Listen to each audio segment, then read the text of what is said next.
I go to prison and I'm serving my life sentence, and man, it's the toughest thing I've ever been through. But I had a person that I met in Dallas County Jail, this old black guy named Muhammad. And Muhammad shares with me the story of the coffee bean. And he's telling me, prison's like a pot of boiling water. You get three choices. The choices are yours. You can be like a carrot that turns soft and mushy and weak in the boiling water. You know, a carrot goes in hard but becomes softened. You can be like an egg that goes in with a soft liquid inside, that yolk, that heart becomes hardened on the inside. Or you can be like a coffee bean that changes the pot of boiling water into a pot of coffee. And that's what he's telling me. You have to become like the change agent. The change agent is the coffee bean. It's the only thing that changes the water. The power was inside the coffee bean that changed the water outside the coffee bean.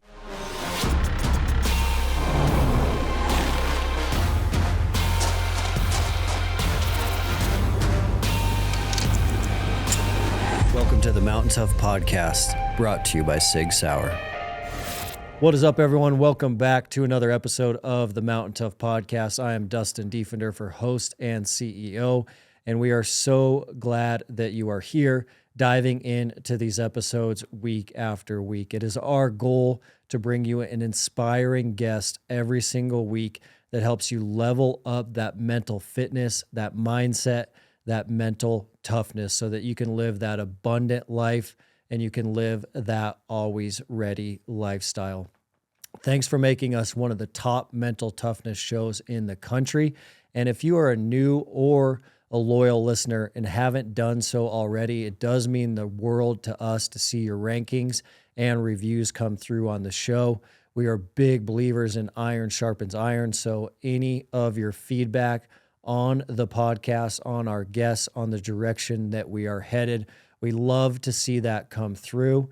You can do that on any podcast store of your choice, and the rankings and reviews through the algorithm do allow these episodes to get out to more people, to transform more lives. Shifting now to today's guest. Today's episode is a big one. Today, we're going to sit down with Damon West. Now, Damon spent 7 years and 3 months in a maximum security prison. So we talk a lot about mindset and mental toughness on this show. Today, we're going to really see how that can be tested under the extreme adversity of a maximum security prison. He was able to come out of that experience and turn his life into a completely new journey on the other side. He's now a motivational speaker, an author. He is up to big, major things, and you're going to hear why on today's episode as his inspiration is contagious. So please stand by for my conversation with Damon West.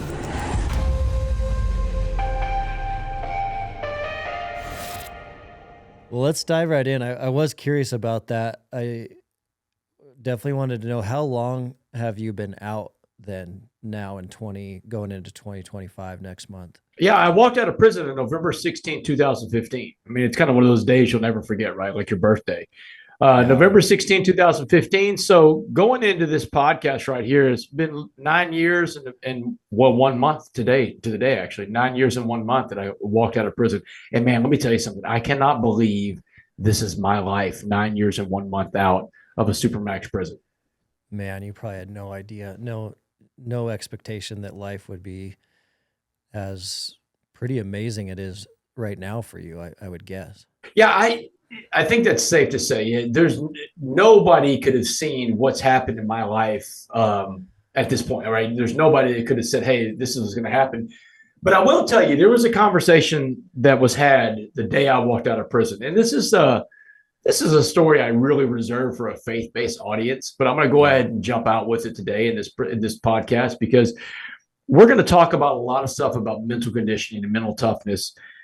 But here's what I believe to be true, that you have to have a spiritual component to any kind of big change you want to make in life. There has to be a spiritual component. And when I say spiritual, look, I'm not saying you have to believe the same things I believe in, but you better find something, grab hold to it, believe in it.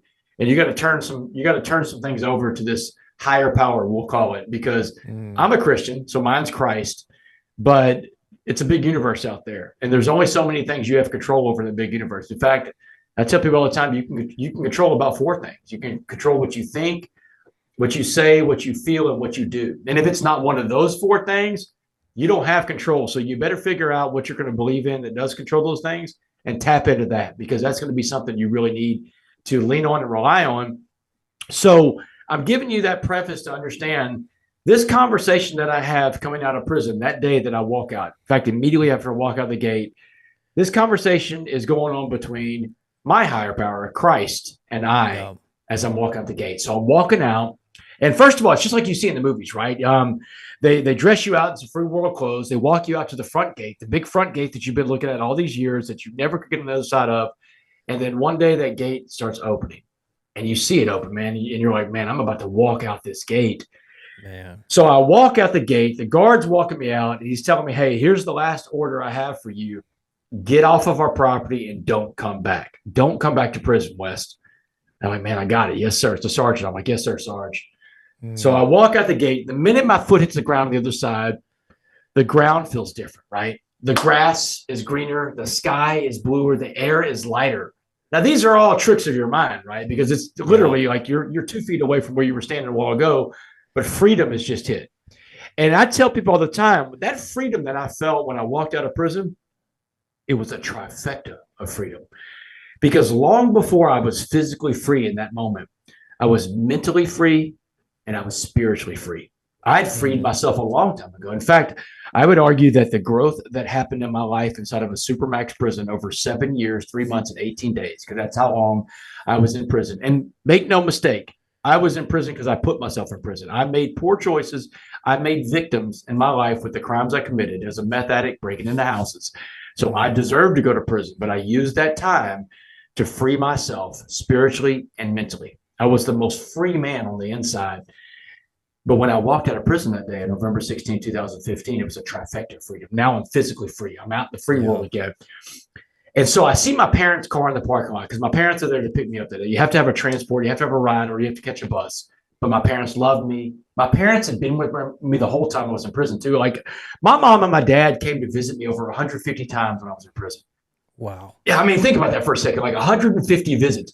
Man, if you're in prison and you're there for 5 years and you got 5 visitors over 5 years, you're the richest guy in the joint because someone loves you enough to even come see you at your birthday or at Christmas, right? My parents were there every weekend almost, right? But they never let me feel like I was fully inside. And that was a big thing for me because I always had hope. That was insane. Hope is one of the most important things in the world. And if you don't have hope, you have nothing, right? It's why the movie Shawshank, right? Shawshank was all about hope. In fact, the main character of Shawshank, the whole movie, The Shawshank Redemption, was about Red. It wasn't even about Andy. It was about Red because Red had no hope, but Andy represented hope. He was the light. So I walk out of prison that day. I see my parents in the parking lot. They're waving at me, and I take off running for them. And the voice in my head said, "Stop, Damon." It's Christ talking to me, right? Yeah.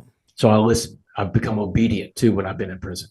And I talk to Christ all the time. I know the voice. It's familiar to me. I know I've been listening to that voice for a long time. So I stopped and I turned back around and I'm looking back at the gate now. The guard's standing there looking at me like, "What are you doing, dude? You just walked out of here. Go." He's waving at me. Go. Don't look back. But here's what's being said to me. "Damon, I put you through all this for a reason. You're going to work for me now. And as long as you work for me, you're going to have one of the most incredible stories that's ever been told. I'm going to give you that story because that's how that show that I am real. But the minute this becomes about you, this becomes a Damon story and not God's story, this is where you're coming back to. Anytime I call you, you have to show up because, Damon, all you are is a vessel. And trust me, I can find another vessel. Let's go." Boom. Man. Now I take off running from my parents, man. My mom is even like, she's like, "Why did you stop? What was that about?" And I told my mom, who's a very spiritual woman. Yeah. And she said, "You need to listen to God. Listen to that voice in your head." And so that was the conversation that happened the second I walked out of prison, is I'm getting instructions about what this has all been about. Here's what I believe. I believe that we are put through things in life to see what we're really capable of. Because I think that human beings are capable of way more than we think we are. I think sometimes in life we see adversity and we allow overthinking to get in the way of overcoming, right? Because we're really capable of way more than we think we are. And you know, life is about these adversity moments that test us and make us see who we are, right? Yeah. Hey guys, I want to let you know about Jace Medical. I know a lot of Mountain Tough customers, a lot of Mountain Tough community members, those listening to this podcast are going on big hunts, massive expeditions all over the world. We love seeing that, and we love that you already know that you have to train physically for these trips. You have to train with your weapon. You need to be proficient with your weapon, but an often overlooked area of these expeditions is your personal medication. We actually just got back from a trip like this. The Mountain Tough crew went to Kyrgyzstan, and we needed the peace of mind of a customized medical kit that we could take with us, and we needed it at the exact time for this trip. So we went with Jace. We got our Jace case sent directly to us. We were able to grab it, open it up, throw it in our Kyrgyzstan pack, and take it with us. It gave us the peace of mind that in these international environments, we were going to be covered when it came to infection, GI issues, and anything else we were going to run into overseas medically. So check these guys out, an amazing company. The Jace case is going to come with 5 antibiotics that cover the 50 most common illnesses that you're going to run into anywhere in the world. But additionally, there's 29 add-ons that you can choose to customize your kit. So you can throw things in here like ivermectin, EpiPens, anything you need to customize it personally for you. So check these guys out, an amazing brand, amazing company, very practical for the Mountain Tough community. All you need to do is go to jacemedical.com and use the code MOUNTAINTOUGH at checkout.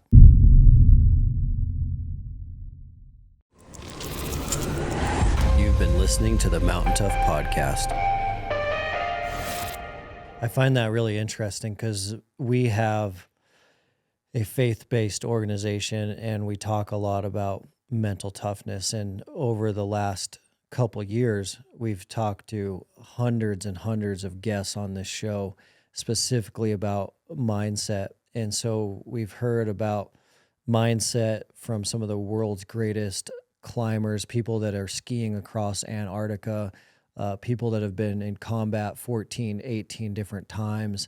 And one of the things that has matured in our conversations over the last 8 to 10 months is really this question of, can you have the truest form of mental toughness without Christ? Because I think spiritually, if you don't have a relationship with God, it definitely changes your outlook, definition, and perspective on mental toughness, because with God, there also is not a fear of death, and there is also this call to be obedient in the direction He wants you to go. When you remove that component, then mental toughness can change and can often crumble under life circumstances, not so much sport circumstances. So a lot of times in mental toughness, when someone hears that word for the first time, they think of the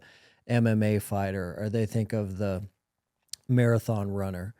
But mental toughness also has to, those same principles that help someone climb Mount Everest, those same principles have to help you in your marriage, in your life, in your workplace, with your kids. Otherwise, it's not the truest form of mental toughness. So I'm really glad you took it the spiritual direction, because I think that is an often overlooked and not talked about enough part of the equation.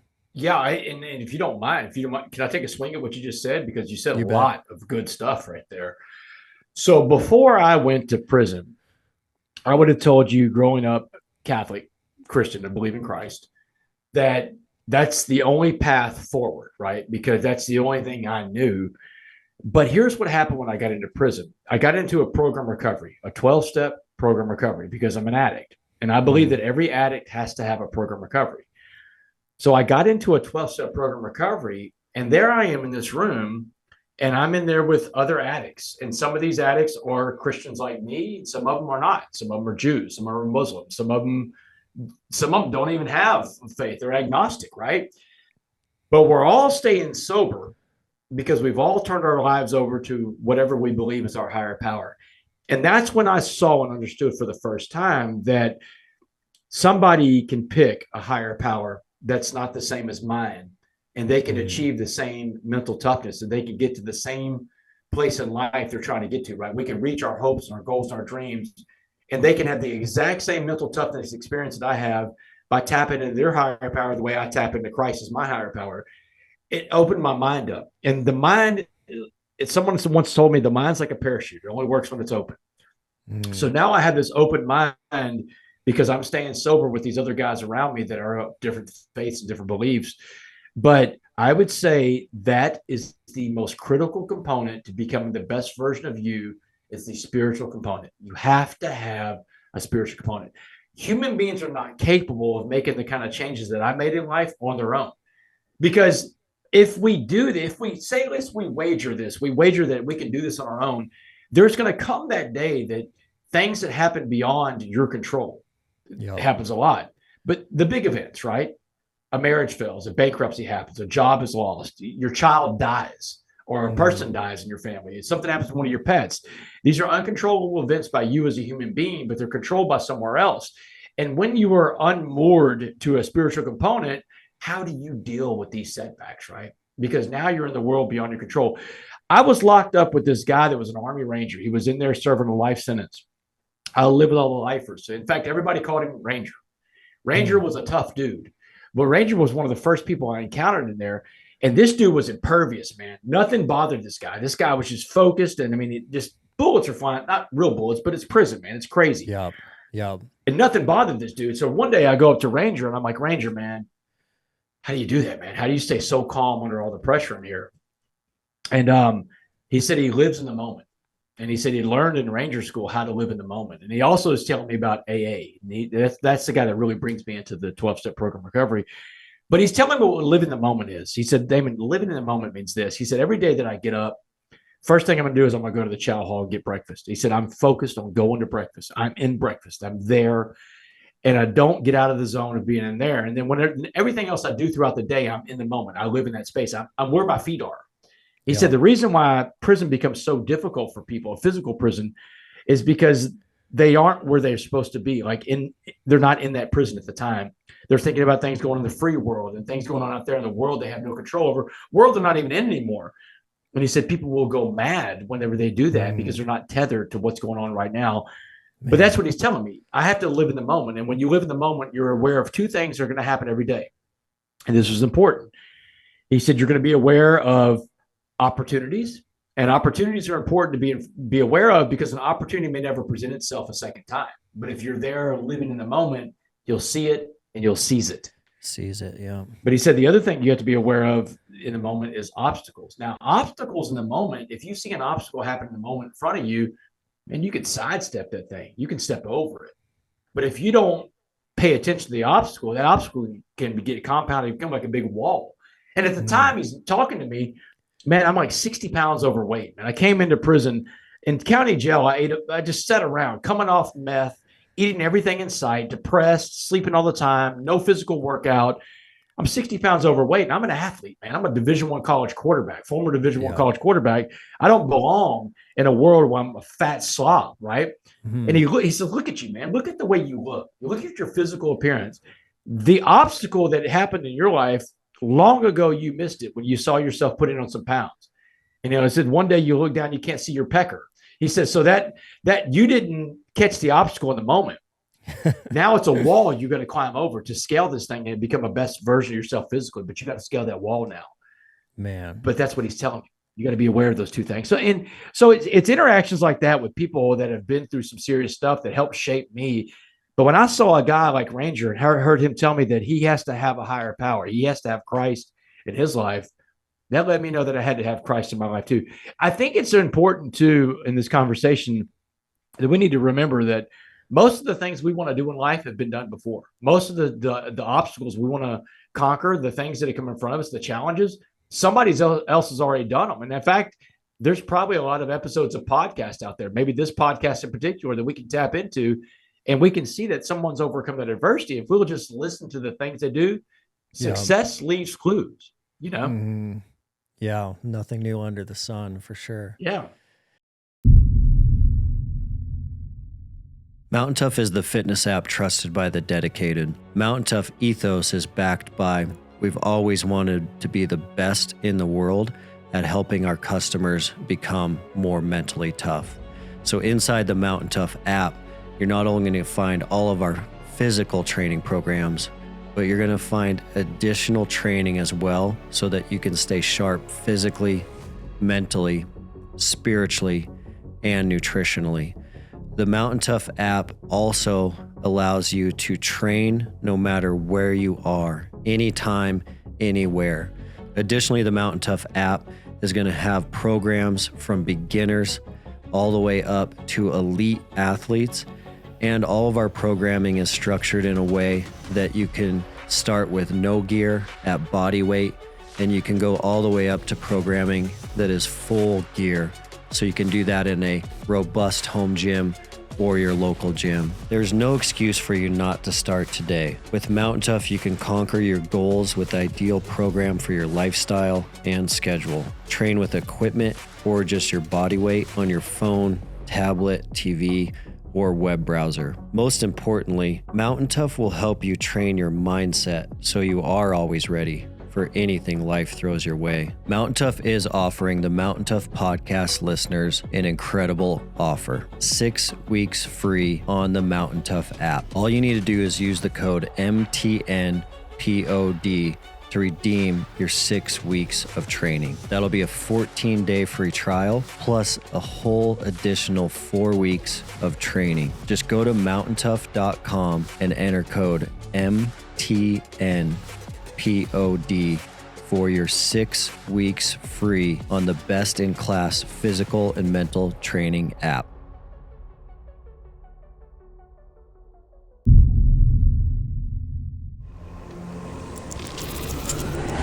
You've been listening to the Mountain Tough podcast. Yeah, I think that the connection to AA is so fascinating because it is one of the most successful programs ever created in global history. And that connection to a higher power is the key to the 12-step program. Do you think a big part of that for you was the serenity prayer that is inside of AA, which is focusing on what you can control and not worrying about what you can't control, but also praying for the wisdom to know the difference? Dude, you just asked a great question. This is going to knock it out of the park. Yeah. So you're set. And like for everybody listening, just know that we did not set this up. He didn't understand what he just asked me, but I'm going to tell you something. This is the breakthrough moment for me inside of prison. And to give y'all some context for this listening, I was a stockbroker in Dallas in 2004 when another broker introduced me to methamphetamines. And 18 months later, I'm living on the streets of Dallas, full-blown meth addict. I've smoked through everything. I've given up everything in life. Addicts give up their goals to meet their behaviors. That's the definition of an addict. When you give up goals to meet a behavior in life, you are an addict. And remember, addiction doesn't have to be drugs or alcohol. This is food. This is money, clothing, shopping, sex. It's pornography. It's the internet. It's social media. Anytime you find yourself giving up a goal to meet a behavior, you have addiction issues. So I've given up everything in life, my job, my home, my car, my savings account, my family, my tethering to God. I'm living on the streets of Dallas. I'm homeless. I become a drug addict and a criminal. And eventually I start breaking into people's houses and these burglaries that go on for 3 years. They're called the Uptown Burglaries. I'm known as the Uptown Burglar. I evade the police in a game of cat and mouse for several years. But on July 30th, 2008, a Dallas SWAT team takes me down. Dramatic SWAT team raid. 1 year later, I go to trial and they sentence me to life in prison for organized crime, for RICO. I'm the boss of the RICO organization. I get a life sentence and I go to prison and I'm serving my life sentence. And man, it's the toughest thing I've ever been through. But I had a person that I met in Dallas County Jail, this old black guy named Muhammad. And Muhammad shares with me the story of the coffee bean. And he's telling me, prison's like a pot of boiling water. You get 3 choices. The choices are yours. You can be like a carrot that turns soft and mushy and weak in the boiling water. You know, a carrot goes in hard but becomes softened. You can be like an egg that goes in with that soft liquid inside, that yolk. That heart becomes hardened on the inside. Hard and heart, yeah. Yeah. Hard and heart, become a mad, mean, angry person. Or you can be like a coffee bean that changes the pot of boiling water into a pot of coffee. And that's what he's telling me. You have to become like the change agent. The change agent is the coffee bean. It's the only thing that changes the water. The power was inside the coffee bean that changed the water outside the coffee bean. So that's what he said you're going to have to do. You have to figure out a way to make coffee in that pot of boiling water. And so that was the message I really took into prison. And that was like the call to action in my mind. That was my mantra. I'm going to be a coffee bean. I'm going to be a coffee bean. But I finally go with Ranger to these AA meetings. This is 2011 when I'm in prison. I finally break down. I go to the meetings, and we start off every meeting with this beautiful prayer called the Serenity Prayer. And the Serenity Prayer goes like this. It says, God, grant me the serenity to accept the things I cannot change, the courage to change the things I can, and the wisdom to know the difference. So one day I go to this AA meeting, right? And this guy from the free world, we'll call him Ray. We'll protect his anonymity. Ray says, hey, Damon, today we're going to diagram the Serenity Prayer. He has a chalkboard behind him. So he draws a line from one side of the chalkboard to the other. He said, now, Damon, that line represents God's line, but God's line is infinitely long. It's bigger than the chalkboard, right? He said, it's one horizon, the universe the next. It's so big, you can't fathom the size of this line. He said the first part of the prayer. God, grant me the serenity to accept the things I cannot change. He said the things you cannot change are on God's line, Damon. And every time you try to touch something on God's line, you've hurt yourself and you hurt other people because you're not God, and God doesn't need your help doing his job. He said, stay off of God's line. He said, you got your own line. So he goes and erases a little inch out of the big God line. And he holds his fingers up an inch apart for the entire room to see. He said, if God's line is infinitely long, there's your line, 1 inch. He said that little 1 inch line is called humility. He defined humility as being right sized. He said, and when we are right sized, we can become useful to other people again. He says the second part of the prayer, the courage to change the things I can. He said the things that you can change, Damon, are on your little 1 inch line. And there's 4 things that you can change that are on your line. The 4 things God gives you to control in your life every day. Here's what they are. What you think, what you say, what you feel, and what you do. What you think, what you say, what you feel, and what you do. He said if it's not one of those 4 things, you don't control it. He said the world goes on around you. You can't control the world around you, but you can control the world inside you. And he said the last part of the prayer was the most important part of the prayer is the wisdom to know the difference. And he holds his arms out apart really wide.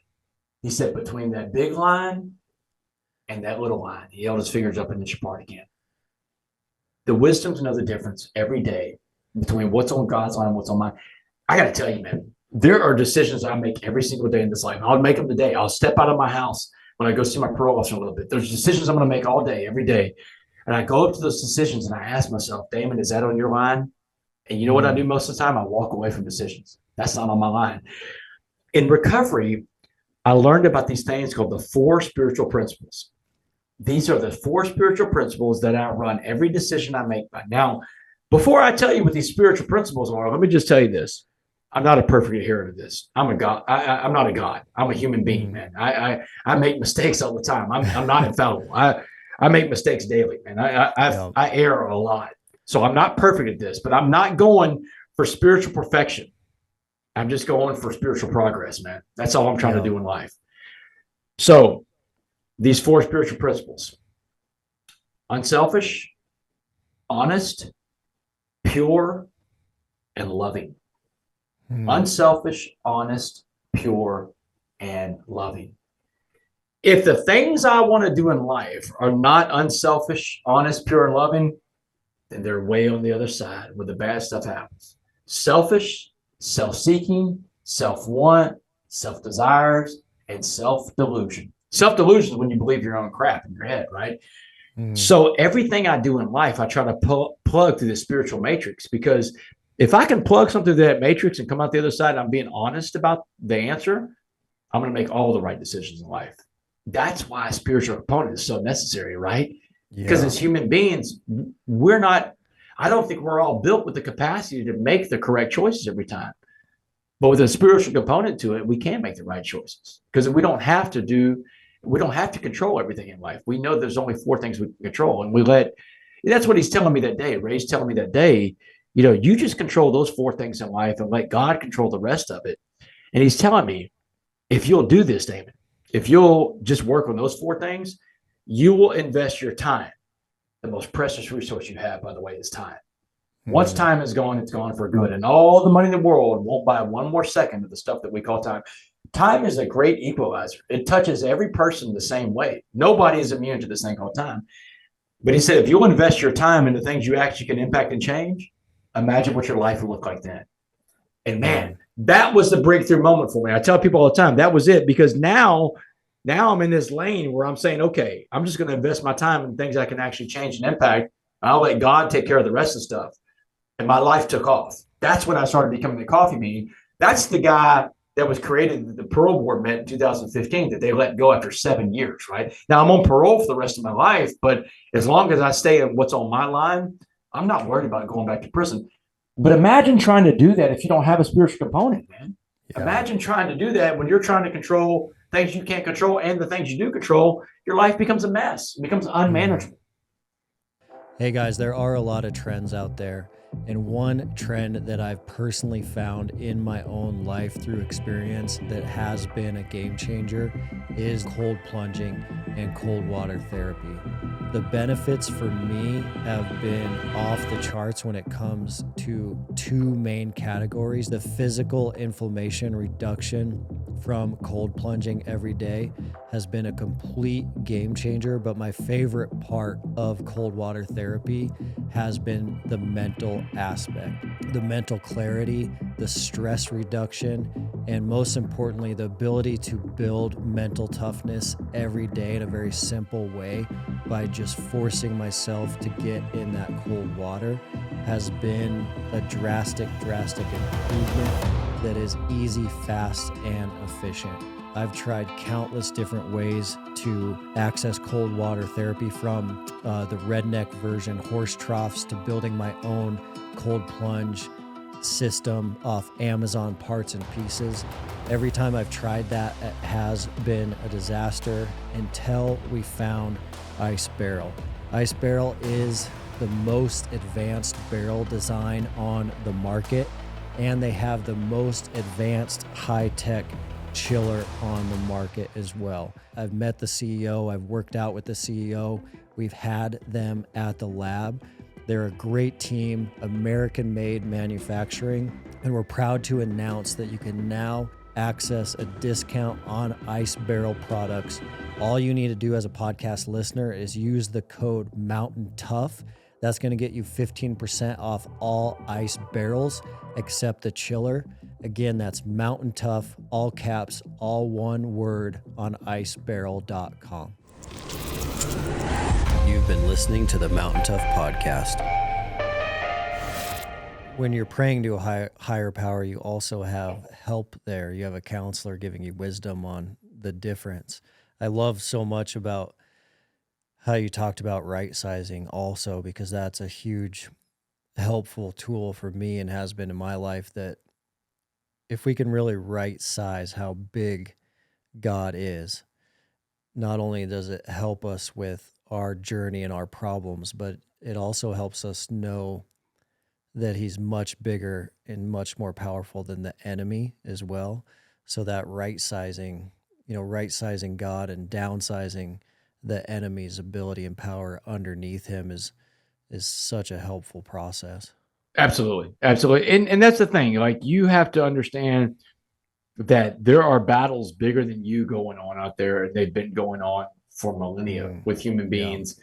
Yeah. And if you'll tap into that extra resource, the main resource you have, which is the spiritual component, you'll find that most of those battles are fought for you on a different level, man. Yeah. Yeah. I wanted to get granular on this for a little bit and really learn from you. How did this actually work, getting you through maximum security for 7 years? Because I think about that, and I think about, from every book I've read, every movie I've seen, that someone in that situation that you were in, typically what you hear and see is you join a gang or you die. You have to join a gang to survive that system. You're going to have to really change your lifestyle, the tattoos. You're going to have to fight for your buddies are fighting for you, just to survive a couple years in maximum security. You seem to create a completely different path, and that is astounding to me, because you took a different path, but it actually worked. Can you break down what actually happened in those first couple years to where you weren't killed inside of that prison? Yeah. So right after I get sentenced to life in prison, my mom and my dad were at the trial, and they take me out of the courtroom. They put me in this little side room. It's got a bulletproof glass. A few minutes later, they bring my mom and my dad on the other side of the glass. Excuse me. Sorry. So they bring my mom and dad in on the other side of the glass. They're giving my parents one last visit with me before I go to prison. They feel sorry for my parents because I just got life. So my mom had this conversation with me that day. She's telling me, she's like, Damon, debts in life demand to be paid, and you just got hit with one hell of a bill from the state of Texas. But you did everything they said you did, Damon. So you have to go and pay that debt to society. She said, you owe Texas that debt. But now you owe your father and I a debt too, because we gave you all the opportunity, love, and support to be anything you want to be in life. And that's how you repaid us. So here's the debt you're going to pay to us. When you go to prison, you will not get in one of these white hate groups, one of these Aryan Brotherhood type of gangs. You're not going to go in there and get a bunch of tattoos all over yourself. And she's telling me, no gangs, no tattoos. She said, you come back as the man that we raised, or don't come back to us at all. You know, she was just like not having it. Dang. And she's like, do you understand the debt you're about to pay to us? It's like, yeah, Mom, I got it. But I mean, what do I know about prison, man? I've never been to prison. I don't know why it's been in prison at this point. And so I get back to my pod in Dallas County Jail. I got 2 months before the prison bus comes to get me. And I'm asking everybody that's been to prison before, how am I going to survive? What am I going to do? And everybody's telling me the same thing. You have to get into a gang, man. You don't understand. This is the world you're going into. The gang is your family now. But there was that one guy that was different, that old black guy named Muhammad, the guy that shares with me the story of the coffee bean. Every morning he comes by my bunk. He's this real positive guy. I don't even understand how positive he is in this negative world, but he's been in and out of prison his entire life. He's a seasoned convict. And that's when he started sharing with me what prison's really going to be like. This is right before the prison bus comes to get me. And he's telling me the first thing you need to understand about prison is all about race. Race runs the whole institution inside of a prison. He said every inmate in there wants it to be about race. Every race does too, man. And that's what he's telling me. You know, he said, you've gone a different path. You've told your mom and your dad you're going a different path. So here's the deal. The white gangs come at you first. You got to fight them all. The Aryan Brotherhood, the Aryan Circle, the White Knights, the Woods. He starts naming all these white gangs. If you survive that and you don't give in to their ideology of hate out of fear, then now you're fighting the black gangs. And the white gangs, he said, send the black gangs after you. This is how it works in there. The black gangs will work with the white gangs to get you where you belong. The Crips, the Bloods, the Gangster Disciples, they're going to try to push you where you belong with your own race and your own kind. He said, but if you can survive all that, you'll earn the right to walk alone. He said the strongest man in prison always walks alone. You know, and he told me the truth about fighting, man. This is one of those moments. He said, you don't have to win all your fights, but you do have to fight all your fights. And he's telling me, man, some days you're going to win and some days you're going to lose. He said, it's okay if you lose. You just get up. You keep fighting. And so right before the prison bus is coming to get me, you know, he's going to make bond before I leave Dallas County Jail. And so he's telling me what to expect the first day. And he's telling me, Wes, when you get to prison that first day, you know, he said, first of all, he's telling me because you're a lifer, they separate you out from the other inmates. So lifers in Texas don't live with the general population. If you have a life sentence in the state of Texas, you live in a building with nothing but life sentence people. Now, this is the edge of the earth, man. This is like on the Stiles unit where I go to prison in Beaumont, the Mark Stiles unit in Beaumont, Texas, 7 building is called the life sentence building. There's 432 men. That's where the lifers live. The most dangerous part of prison there is, because the most hopeless part of prison there is. Hopeless, yeah. But he's telling me, man, when you go in that first day, do not run to your bunk with the guys that are scared. He said, man, you walk in the day room that first day, put your bags down, put your back against the wall, and let it happen. And I'm like, let what happen, man? What are you talking about? He said, your heart check. Now, the heart check is the most important fight of prison. This is day one of prison. They want to see what your heart's pumping. They want to see what you're made of. He said, you're going to be approached first by a white guy because you're white. The first guy that's going to approach you is not a threat to you. He's an information gatherer. He's a scout. He's going to ask you one relevant question at first conversation. What gang do you want to be a part of? And he said, man, get this first guy out of your face. Get him out of your face as fast as you can. And get your head on a swivel. Because the second guy coming up to you, he's not coming to talk to you. He is coming to hurt you. He's the enforcer. Dang. He said, when the second guy gets within range of you, put your fist in his mouth. He said, man, hit the guy as hard as you can. When you see him come within range, get the jump on the first fight. Drop him. Hit him as hard as you can. And then the last words he says to me when he's getting ready to leave Dallas County Jail, he tells me, he said, hey, West, just be a coffee bean. Be a coffee bean. So I go to prison, man. It's a baptism by fire. The first day I'm in prison, they separate me out from everybody else. I walk in the life sentence building, and man, I'm scared to death. I don't want to walk into this, but I've got to go, man. I'm there. I'm in prison, man. It's happening. So I walk in the day room for the first time. I got a mattress under one arm, a couple bags of property. I walk in, the big door closed behind me. After I walk in, boom, I'm locked in now in this just giant room with 3 levels of cells. The inmates are hanging over the railings. It's loud. Prison was a loud place.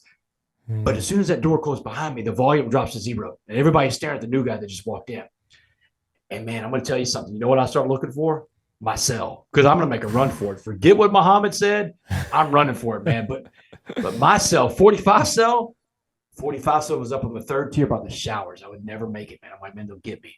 Yeah. So very reluctantly, I put my mattress down. I put my bags down. I put my back against the wall. And I waited. And it didn't take 5 minutes. Here he comes. Little bitty white guy comes up, just like Muhammad said. Little bald-headed white dude. He's tatted up from head to toe. Even his eyelids are tatted up. He gets in my face. He says, hey, white boy. He said, what family are you riding with, white boy? They call gangs families in there. Man. And I'm like, man, get out of my face, little dude. I'm riding with God. Please just leave me alone, man. I'm riding with God. He laughed at me. He said, God isn't here, white boy. We kicked him out of here a long time ago. He said, God's been gone from this place. He said, but we're here. We're coming to get you, white boy. Get ready. He runs up the stairwell on the right side. Man, I'm ready to pee in my pants. But I don't have time for that.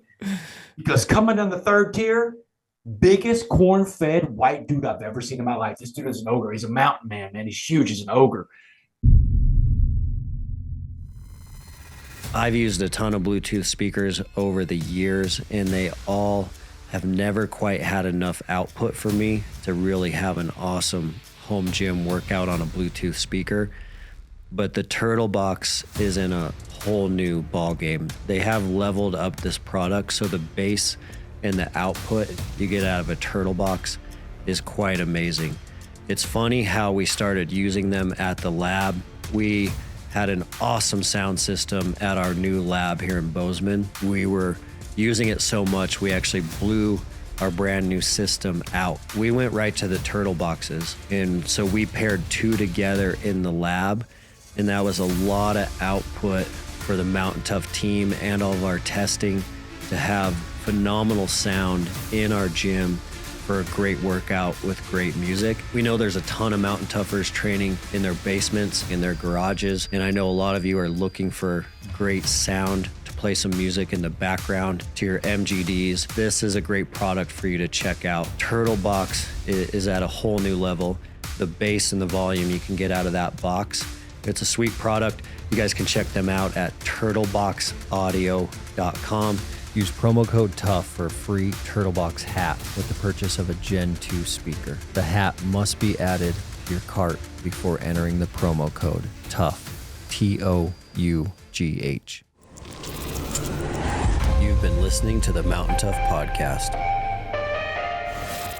He points at me from the 3rd run. I'm like, oh, man, this dude's coming for me, man.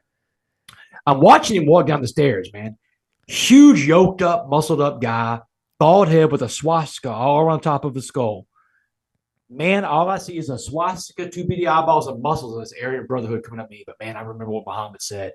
Oh, and man. When he got within range of me, man, I reached up, I hit this dude in the mouth as hard as I could. Boom! And, man, I feel his teeth against my fist. I gave him everything I had. And in the 20 seconds, my first fight in prison was over. Because he beat me from one side of the day room to the other. This dude mopped the floor with me, man. My head didn't even phase this dude. 20 minutes in, man, I'm in my first fight, and I'm 0-1, and I lost. But I remember what Muhammad said. You don't have to win those fights. You just got to fight those fights. And the same is true in life, you know. No one counts your wins and losses in life. No one even knows that number but you in your head. But everybody's watching the same thing in life that they were watching when I got to prison. Is he going to get back up? Is she going to get back up, right? Mm-hmm. If you want to win in life, get up.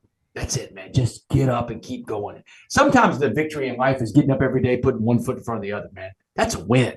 If you can get up the next day and do it all over again, that's what I did, y'all. I mean, it took me 2 weeks to get to the white gangs.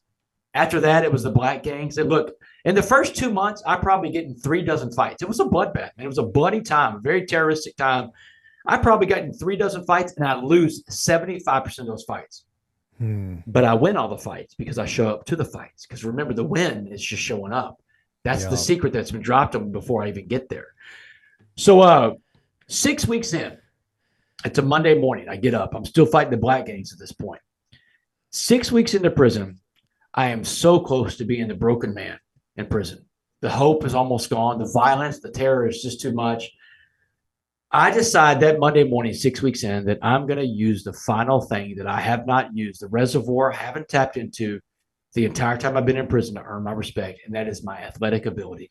Now, listen, man, God bless me to be a tremendous athlete in life. But the rec yard, when you play sports in the Life Sentence building, the rec yard's the most intimidating place I've ever seen because it was the most segregated place I've ever seen. Every sport was segregated by the color of your skin. It was like going back in time. You walk out let me walk you through the rec yard real quick, give you a visual. You walk out there, there's a sand volleyball court. The sand volleyball was for the whites and Hispanics. Handball walls. The handball, man, all the races could play handball. But if you wanted to play doubles in a game of handball, have a partner, your doubles partner has to be the same skin color as you. Man. The weight stack, man, just like you see in prison movies, man. Everybody wants to push that iron in prison. And all the races can lift weights. But if you wanted someone to spot you or work out with you, your partner, your spotter, has to be the same skin color as you. You couldn't even sit down in the chow hall at tables and eat your meals with people from different races. Race was everything. It was king. And every race wanted it to be that way, man. This isn't just one race deciding this. All the races wanted it separated in there. That's how you avoid racial riots and racial wars, right? So that Monday morning, 6 weeks in, I face my fears because here's what I tell people too. Fear, for the most part, is not real. Fears are in your head. Now, danger is real. Danger is a very real thing. You've got to respect the hell out of danger. Take danger seriously. But fear is a feeling you get. It's emotion you feel with the situation you're in. You know, your body gets flooded with this feeling. So I face those fears. I go out to the rec yard. I pass up all of the other sports I just told you about, and I went straight for the basketball court. Who do you think runs the basketball court? The blacks, the brothers, man, they run it. And no white boys who look like me are allowed in the basketball court. But do you know why I chose to go play basketball that Monday morning? Why I chose to go play sports to earn my respect? Because here's what I know. I know that in America, sports is the great uniter. Sports is the one thing that brings us Americans together like nothing else can. More than religion brings us together. Because you look around America, a lot of our churches are self-segregated. This is every group, whites, blacks, everybody. We self-segregate our religion in this country. But sports is the melting pot. Man, sports. Here's what I'm thinking as I walk down the rec yard that Monday morning, man. I'm thinking back, man. I grew up in Texas playing Friday night football, man. And I remember being on those Friday night lights, and I remember looking up at the stands, and I could see people, and I could see it with my own eyes. You got people from every background, all the races and everything else back there. They're hugging each other. They're slapping each other back. They're high-fiving. They're crying together. I didn't see that everywhere else growing up in society the other 6 days, right? Yeah. Here's what else I'm thinking. Before there was Martin Luther King Jr., there was Jackie Robinson. Before you integrated lunch counters in the South where I grew up, you integrated locker rooms. I thought about it a lot. I knew sports was going to make me whole. And I go out there that first day, I get myself in a game of basketball, and man, they let me play some basketball, but it's not 5-on-5 basketball. It's 9-on-1, man. My own teammates don't want me out there. Just leveling you. Leveling, man. They're giving, and I'm getting it from every angle, man. And there's no referees. There's no fouls in prison basketball, man. You can punch, you can kick, scratch, bite. I came out the first day, I had a black eye and a busted lip, but I survived. And I showed up the next day. I get a little bit better. I get a little stronger. Here's what else I'm doing out there. I'm making a promise to myself, and I'm keeping that promise to myself. That's how you build confidence in life. You keep the promises you make to yourself, especially the tough ones, right? I get done every day in the rec yard. I'm telling myself I'm going back out tomorrow. I wake up in the morning, man, that cell, you know, man, I don't want to go out there, but I'm going out there because I told myself I would. I keep showing up. Be a little bit better, a little stronger, a little faster. I learned 2 things about adversity that week. And that's the thing I'm going to tell you about. Adversity is never as bad as you think it's going to be. And you're always capable of way more than you think you are. And that's where I learned the line that sometimes in life we allow overthinking to get in the way of overcoming. And after a week of playing basketball with those guys, the black circle up around me that last day on the rec yard, and they're like, West, you don't have to worry about us the rest of the time you're here, man. You took everything we had. You gave it back when you could. They took a hell of a lot of guts, man. So just know that, man, you've earned your right to exist in here. Go in peace, brother. And man, I left you alone. So 2 months into prison, man, the violence is finally over. The threat to my physical safety is gone. But 2 months in, I've got a bigger threat to my life going on. And it's not external. It's not physical. It's internal. Spiritual warfare. Spiritual warfare, man. That's the battle for your soul between good and evil, man. You talk about the enemy. Now it's coming, man, and I'm losing. I'm becoming the egg. I'm not going to lie to you, man. Think about what I just went through, man. I'm becoming the egg. My heart's becoming hard in there. It's a little hard to equate what my mom just told me to do with the world I've had to live in for the last 2 months, man. I'm getting pounded because of the color of my skin, man. But here's what I got to feel. I got to feel racism, man. Racism is really about the imbalance of power, man. And whatever race is in power can inflict racism on the other races around it, right? I got to live in the world as a white guy where being white was no longer the advantage in life, right? Where being the color of my skin, it meant that I couldn't sit in the first row of benches in the day room. It meant I got my face kicked in the rec yard. So I got to experience this thing that other groups and races have always talked about, but I lived it. I was in the moment living it. And, man, I was becoming the egg in there. I was, but I didn't want to be the egg. I wanted to be a coffee bean. I didn't know how. And it was a conversation I was having with my first cellmate in prison. This is a little guy named Carlos. Carlos is about 5'4". He's a little Hispanic guy, a little bank robber from San Antonio. Man, Carlos was served for 99 years for a bunch of bank jobs, but he's a super nice guy, real nice guy. Dude, it's prison, man. You got to make friends. We got to make friends with somebody, right? So, and you have to change your mind about who the good guys and bad guys are. Carlos is a really good guy. He made some poor choices in life, but he was a good guy. He's one of my best friends in the world. I still stay in touch. I had to talk to him on a prison phone. He's been there for a long time. Hey guys, I did want to interrupt for a quick minute right here and let you know about some supplements I've been taking. I did shy away from supplements for a long time. I was always cautious about what they were made out of, where they were from, and who the team was behind the brands. But over the last couple of years, I've got to meet the team at Mountain Ops from top to bottom, and they are an amazing group of humans.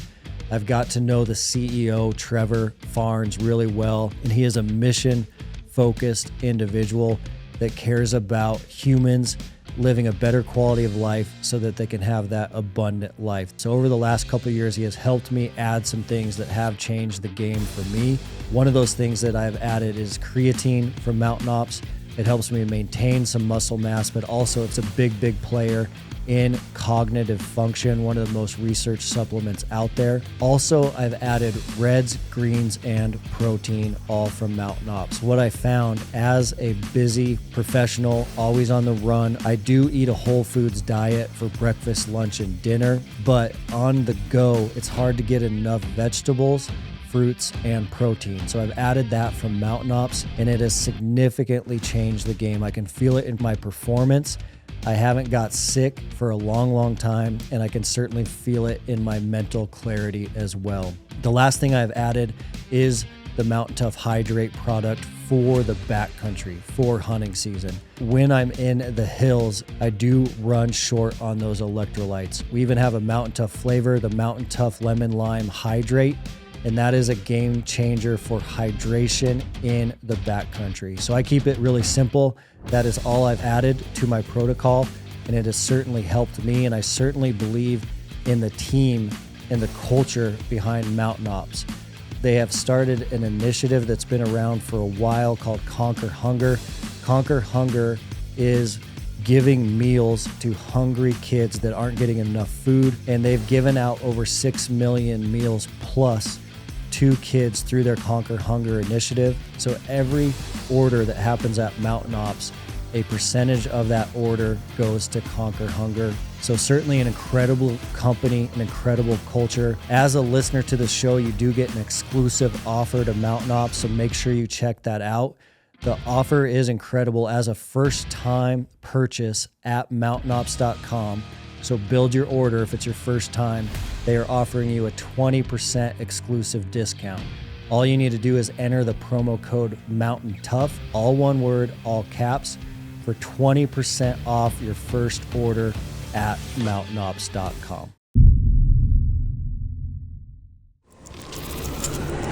You've been listening to the Mountain Tough podcast.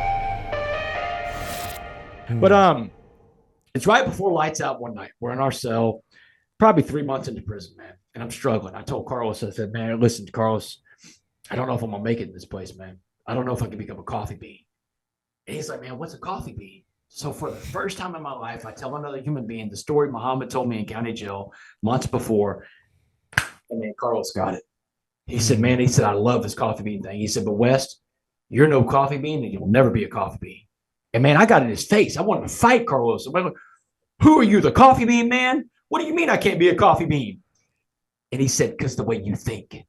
He said, your thinking is holding you back in life. He said, your problem is, West, you think prison is a punishment when you should be thinking prison is your opportunity.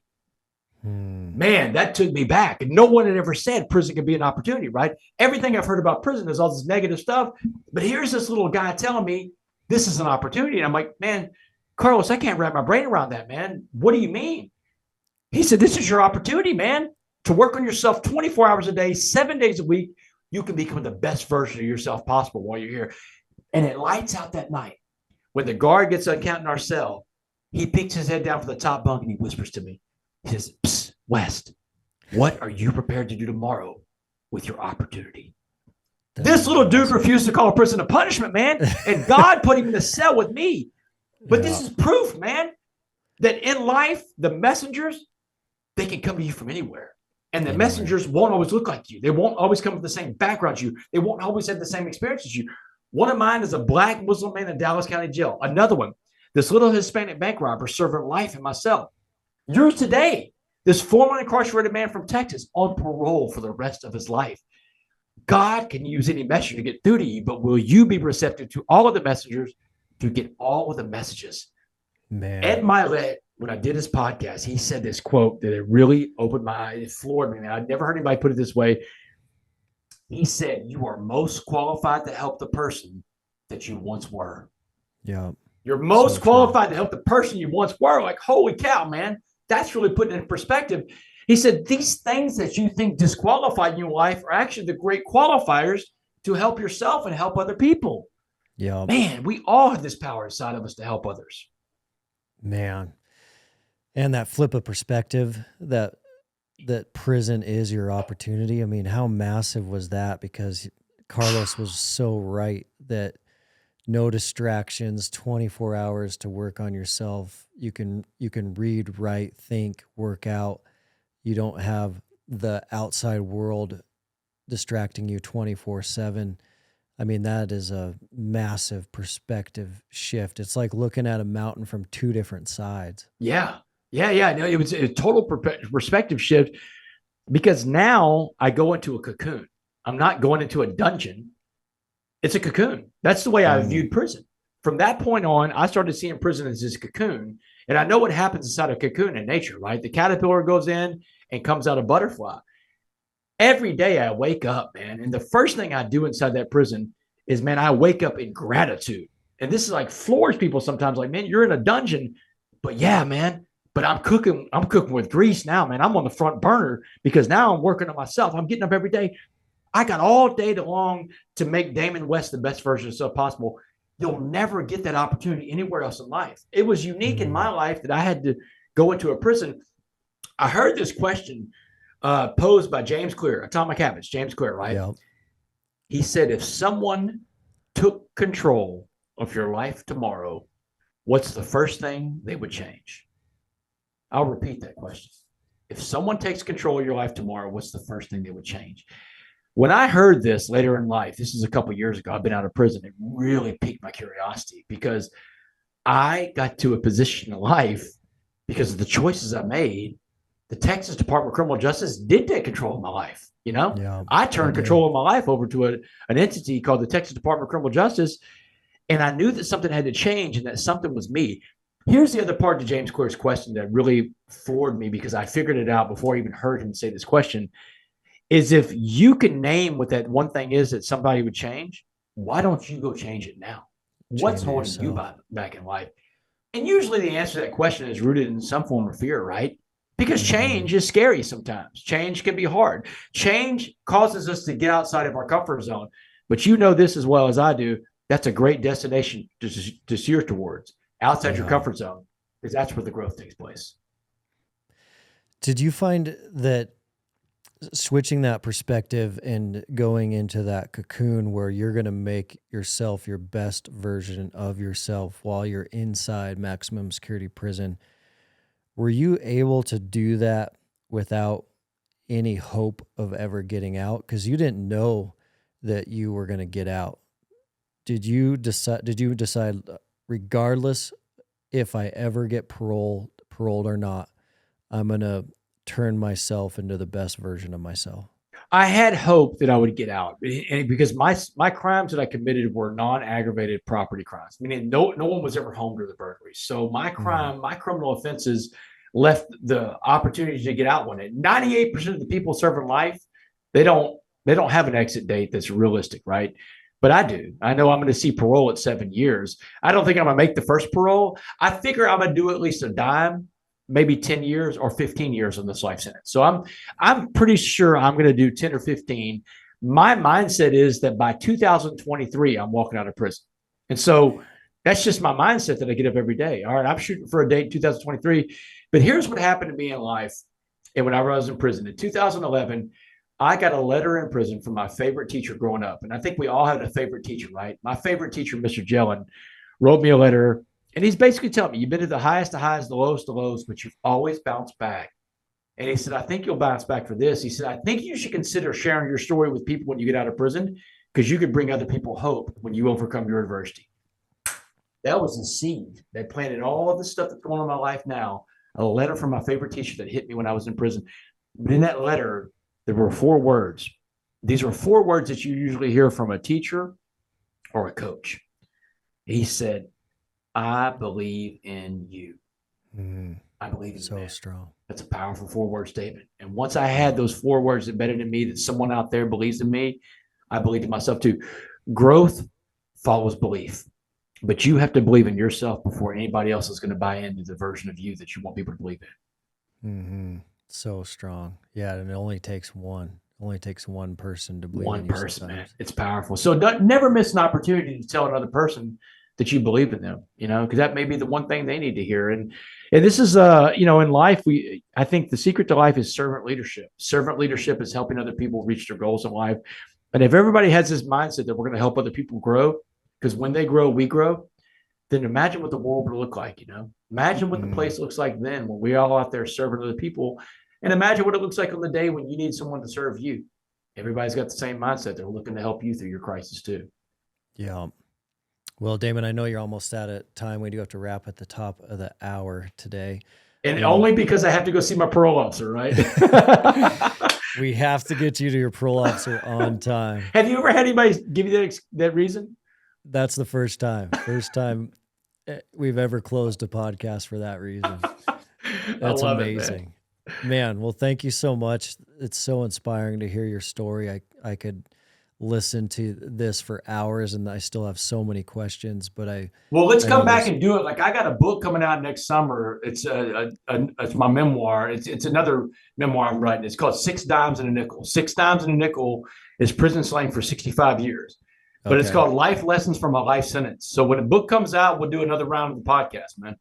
Love it. Yeah. Let's count on that for sure. Yeah. All right, man. Well, thank you. Have a great day and we'll chat with you soon. Yeah, brother. Crush your day, man. All right. Thanks, Damon. Thanks, man.